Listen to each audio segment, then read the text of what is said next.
আসসালামু আলাইকুম। আশা করি সকলেই ভালো আছেন। চাকরি প্রত্যাশী ভাই ও বোনেরা, বাংলাদেশ মাদ্রাসা শিক্ষা বোর্ডের এই নিয়োগ সার্কুলারে আজ থেকে আবেদন শুরু হয়েছে। তো আপনারা কিন্তু এই সার্কুলারে এখন আবেদন করতে পারবেন। তো আজকে আমরা এই সার্কুলারটা নিয়ে বিস্তারিত আলোচনা করব। এখানে পদের নাম, পদের সংখ্যা, বেতন স্কেল, শিক্ষাগত যোগ্যতা, কিভাবে আপনি আবেদন করবেন, সকল কিছুই এই ভিডিওর মধ্যে থাকছে। তো যারা সরকারি চাকরির আবেদন খুঁজে থাকেন বা আবেদন করে থাকেন, ভিডিওটা সম্পূর্ণ দেখবেন। সার্কুলারটা নিয়ে সকল তথ্য আপনি জানতে পারবেন এই ভিডিওর মাধ্যমেই। আচ্ছা, তার আগে একটা বিষয় বলে নেই, যারা আমাদের চ্যানেলে নতুন বা নতুন আছেন বা নতুন দেখতেছেন, যদি সাবস্ক্রাইব করা না থাকে অবশ্যই সাবস্ক্রাইব করে রাখবেন। এই চ্যানেলে বাংলাদেশের সকল সরকারি নিয়োগ সার্কুলারগুলো আমরা আপলোড দিয়ে থাকি। অবশ্যই আমাদের সঙ্গে আপনারা সাবস্ক্রাইব করে যুক্ত থাকবেন। এটি হচ্ছে বাংলাদেশ মাদ্রাসা শিক্ষা বোর্ডের একটা নিয়োগ সার্কুলার। বাংলাদেশ মাদ্রাসা শিক্ষা বোর্ডের আঞ্চলিক কার্যালয়সমূহের জন্য নিম্ন বর্ণিত স্থায়ী শূন্যপদের বিপরীতে অস্থায়ী ভিত্তিতে প্রকৃত বাংলাদেশী নাগরিকদের নিকট হতে নির্ধারিত সময়ের মধ্যে নিম্ন বর্ণিত সত্ত্বে অনলাইনে আবেদনের জন্য আপনাকে আহ্বান করা যাচ্ছে।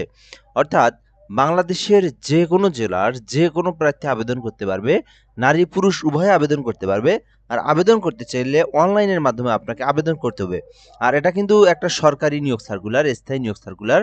আর এখানে বলা আছে কি আঞ্চলিক কার্যালয়, অর্থাৎ বাংলাদেশের বিভিন্ন যে জায়গাগুলোতে মাদ্রাসা শিক্ষা বোর্ড রয়েছে ঢাকায়, তো এর অধীনে কিছু আপনার হচ্ছে সাব অফিস যেগুলো আছে এগুলোতে কিন্তু নিয়োগ দেওয়া হবে। আচ্ছা, তো ১ নম্বরে আছে অফিস সহকারী কাম কম্পিউটার মুদ্রাক্ষরিক ১৬ গ্রেডে। তো এখানে কিন্তু ২৬টি পদ রয়েছে। সো যারা অফিস সহকারী কাম কম্পিউটার মুদ্রাক্ষরিকে আবেদন করতে চান, এই বিশাল বড় পদ ২৬টি পদ আছে এখানে। তো ১৬ গ্রেডের মধ্যে বেতন হচ্ছে ৯,৩০০ থেকে ২২,৪৯০ টাকা বেতন।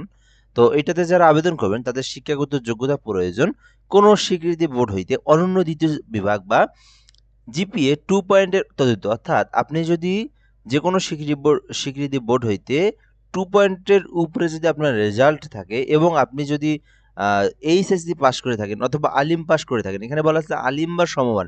অর্থাৎ এখানে মাদ্রাসা থেকে আলিম সমমান বলতে জেনারেল হোক, ভোকেশনাল হোক, উন্মুক্ত হোক, যে কোনো জায়গায় আলিম সমমান বা এইচএসসি সমমান হইলেই আপনি আবেদন করতে পারবেন।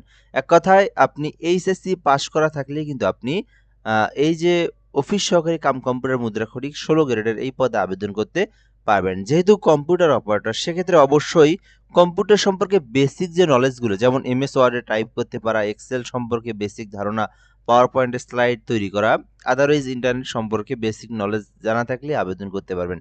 ২ নম্বর আছে বুক বাইন্ডার, ১৯তম গ্রেডের মধ্যে ২টি পদ রয়েছে। তো যারা দাখিল পাস করেছেন অর্থাৎ এসএসসি সমমান, দাখিল বা এসএসসি সমমান পরীক্ষায় উত্তীর্ণ থাকলে আবেদন করতে পারবেন। তবে বুক বাইন্ডার অর্থাৎ বই বাঁধার কাজে ৫ বছরের অভিজ্ঞতা থাকতে হবে। এখানে বলা আছে ৫ বছরের অভিজ্ঞতা থাকলে আপনি বুক বাইন্ডারে আবেদন করতে পারবেন। ৩ নম্বর আছে বার্তাবাহক, ১৯তম গ্রেডের একটি পদ রয়েছে। তো যারা বার্তাবাহকে আবেদন করতে চান শুধু অষ্টম শ্রেণী পাস করা থাকলে আবেদন করতে পারবেন। জাস্ট অষ্টম শ্রেণী পাস আর হচ্ছে সাইকেল চালানোর দক্ষতা থাকতে হবে। সো এটা একেবারে বেসিক বিষয়, এটা সবারই থেকে থাকে। ৪ নম্বর আছে অফিস সহায়ক ২০তম গ্রেডে। দেখেন ২০তম গ্রেডের ১৭টি পদ রয়েছে, বিশাল বড় পদের সংখ্যা বলা যায় এখানে। তো যারা এইটাতে আবেদন করতে পারবেন, যারা বেসিক্যালি যারা অষ্টম শ্রেণী পাশে সরকারি চাকরি খুঁজে থাকেন আবেদন করতে পারেন। আর অনেকেই অফিস সহায়ক কিন্তু অন্যান্য সার্কুলারে দেখবেন এসএসসি পাস, এখানে কিন্তু শুধু অষ্টম শ্রেণীর পাশে চাওয়া হয়েছে। তো পরীক্ষাও কিন্তু অনেকটা সহজ প্রশ্নই আসবে। তো যারা এটাতে আবেদন করতে চান অফিস সহায়কে, আবেদনটা করতে পারেন। ২০তম গ্রেডের ১৭টি পদ রয়েছে।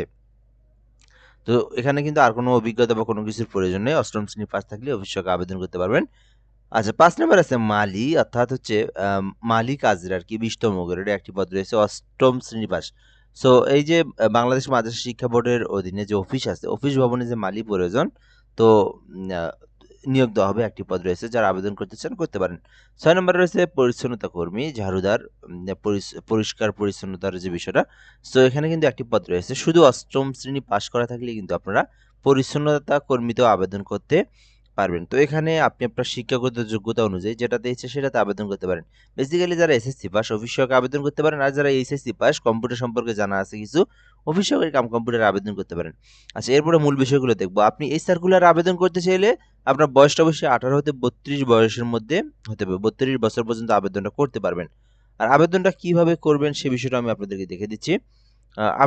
আবেদনের এখানে শেষ তারিখটা আপনার দেখবেন আগে। এই আবেদনটা কিন্তু 8 তারিখ থেকে শুরু হয়েছে, অর্থাৎ আজ থেকে আবেদনটা শুরু হয়েছে, যেটা কিন্তু 28 তারিখ পর্যন্ত চলমান থাকবে, অর্থাৎ আবেদন কিন্তু অলরেডি শুরু হয়েছে। আর কত টাকা ফি জমা দিতে হবে? আপনারা জানেন গ্রেড অনুযায়ী ফি জমা দিতে হয়। তো 16 গ্রেডের মধ্যে যারা আবেদন করবেন, 16 গ্রেডের ফি হচ্ছে সরকারি ফি, যেটা 112 টাকা। এখানে যদি আপনি নিজেই পেমেন্ট করতে চান, তখন 2টা এসএমএস দিতে হবে, প্রায় 120 টাকা খরচ হবে এখানে। তো 16 গ্রেডে আবেদন করলে 120 টাকা খরচ হবে। আর যদি এখানে যেটা অফিস সহায়ক দেখলেন নিচে যে পদ, মালি পরিচ্ছন্নতা কর্মী, ওইটাতে আবেদন করলে আপনারা 65 টাকা রিচার্জ দিবেন, তারপরে আপনারা ফিটা জমা দিবেন। ওকে, এখন আমরা দেখবো আপনি কিভাবে ফি জমা দিবেন এবং আবেদন কিভাবে করবেন। আপনি যদি এই সার্কুলারে আবেদন করতে চান, সেক্ষেত্রে আপনারা নিজেরাই যদি আবেদন করতে চান, নিজেদের ল্যাপটপ কম্পিউটার থেকে থাকে, তো সেক্ষেত্রে গুগল অথবা ক্রোম ব্রাউজারে লিখবেন bmebteletalk.com.bd, এটা লিখবেন, লিখে সার্চ করবেন, তাহলে কিন্তু আপনারা যে আবেদনের যে ওয়েবসাইট সেটা পেয়ে যাবেন। সো এখান থেকে আপনি অ্যাপ্লিকেশন করতে পারবেন। আর আপনি চাইলে আমার মাধ্যমে আবেদন করে নিতে পারবেন। সেই ক্ষেত্রে হোয়াটসঅ্যাপ নাম্বারে এসএমএস করতে হবে। তো আমাকে এসএমএস দিলে আমি আপনাকে একটা ফর্ম দেবো। সো ওই ফর্মের যে ইনফরমেশনগুলো, ওগুলো আপনি পূরণ করে দিবেন। আপনাকে সঙ্গে সঙ্গে আবেদন করে অ্যাপ্লিকেশন কপিটা পাঠিয়ে দেবো। তো আপনি ঘরে বসে নির্ভুলভাবে আবেদন করতে, যে কোনো সরকারি চাকরির আবেদন এই হোয়াটসঅ্যাপ নাম্বারে এসএমএস করতে পারেন 0177 58 303 12। ওকে, এরপর আমরা এখান থেকে দেখব আবেদন করতে। নিজেরা আবেদন করলে 300 বাই 300 পিক্সেলের একটা ছবি এবং 300 বাই 60 পিক্সেলের একটা স্বাক্ষরের কিন্তু প্রয়োজন হবে। তারপরে এখানে আপনি সমতুল্য টাকা রিচার্জ করে ফিটা জমা দিয়ে আপনাকে আবেদনটা সাকসেসফুলি সাবমিট করতে হবে। তো কিভাবে আপনারা পেমেন্টটা করবেন এটাও আমি আপনাদেরকে বলে দিচ্ছি। তো ফার্স্ট এসএমএস এ আপনারা বিএমইবি লিখবেন, লেখার পরে স্পেস দিয়ে ইউজার আইডি লিখবেন, লেখার পরে এই যে টেলিটক সিমের যে কোড নাম্বার 16322, এই নাম্বার আপনারা সেন্ড করে দিবেন। তো সেন্ড করে দিলে আপনাকে কিন্তু একটা এরকম এসএমএস দেওয়া হবে। তো পরবর্তীতে আবার এসএমএস লিখতে হবে বিএমইবি, স্পেস দিয়ে ইএস লিখবেন, লেখার পরে পিন নাম্বার লিখবেন, লেখার পরে আবার আপনারা সেন্ড করতে হবে আপনাদেরকে 16322, এই নাম্বারটাতে সেন্ড করে দিবেন। তো সেন্ড করলে দেখবেন আপনার আবেদনের পেমেন্টের টাকাটাও কেটে নিচ্ছে এবং আপনাকে একটা এরকম কংগ্রাচুলেশন এসএমএস জানিয়ে দেওয়া হয়েছে। তো তখনই কিন্তু আপনার আবেদনটা সাকসেসফুলি সম্পূর্ণ হয়ে যাবে। তো আশা করি আপনারা এই সার্কুলার নিয়ে বুঝতে পেরেছেন সকল ইনফরমেশন এবং তথ্যগুলো। তো যারা মাদ্রাসা শিক্ষা বোর্ডে আবেদন করতে চান, আবেদনটা করতে পারেন। তো এ পর্যন্তই। সার্কুলার নিয়ে আরও কোনো কিছু জানার থাকলে কমেন্ট করে জানাতে পারেন। আর আমাদের ফেসবুক পেজের লিঙ্ক কমেন্ট বক্সে দেওয়া আছে, অবশ্যই ওখান থেকে ফলো করে রাখবেন, আমাদের সঙ্গে যুক্ত থাকবেন। ভালো থাকবেন। আসসালামু আলাইকুম।